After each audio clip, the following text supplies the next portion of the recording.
Cash sales வரத அப்படியே அனுப்பிச்சு சரி ஓகே அப்ப பை கேஷ் போறது வந்து அந்த கேஷ் சேல்ஸ் வந்து ஓகே. ஆனா கூட இருக்க அமௌண்ட் என்னது collection from data. Cross market அப்படினா காஸ்ட் ஆஃப் கூட்ஸ் ஓடையும் சேல்ஸையும் கம்பேர் பண்ணனும். சேல்ஸ் வந்து includes cash and credit sales. ஆனா இங்க பை கேஷ் பை பேங்க்ங்கிறது வந்து cash sales amount and collection from data இருக்கு. இப்படி படம் ப்ராஃபிட் வரும் இப்படி படம் ப்ராஃபிட் வரும் அப்படி சொல்லும்போது இப்பதான் நீங்க கவனிங்க. இப்பதான் வாட் சொல்லுவீங்க. டேட்டா அக்கவுண்ட்ல ஓபனிங் பேலன்ஸ் வந்து 10000 இருக்கு.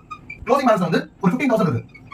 கிரெடிட் சேல்ஸ் சப்போஸ் 1 lakh இருக்கு சொன்னா மொத்தம் எனக்கு 10000 1 lakh மொத்தம் சேர்த்து 1,10,000 வர வேண்டியது. அதுல 15000 வரல. அப்ப எவ்வளவு அமௌண்ட் வந்துரும்? 95,000 வந்துரும். கலெக்ஷன் டேட்டாவையும் போற அமௌண்ட் என்ன இருக்கும்? காஸ்ட் டேட்டா 95k தான் இருக்கும். 95k தான் போடுறோம். அப்புறம் எப்படி இந்த 1 lakh credit sales amount match ஆகும் கேட்டா ராஜா நம்ம இத மட்டும் போடல. ஓபனிங் பேலன்ஸ்ல டேட்டார் ஓபனிங் பேலன்ஸ் போடுறோம். டேட்டாரோட க்ளோசிங் பேலன்ஸ் போடுவோம். நீங்க இந்த படத்தெல்லாம் வந்து கேமரால வந்து ஜூம் இன் பண்ணி ஜூம் அவுட் பண்ணி பிளர் பண்ணுவாங்க. அந்த பிளர் பண்ணி பாருங்க. இந்த பிரான்ச் அக்கவுண்ட்க்குள்ள opening balance, closing balance, collection data இந்த மூணு நம்பர் அங்க அப்படியே நிக்குது. பிரான்ச் அக்கவுண்ட்ல டெபிட் சைடு 10000, கிரெடிட் சைடு 1,10,000 போட்டா நெட் கிரெடிட் எவ்வளவு?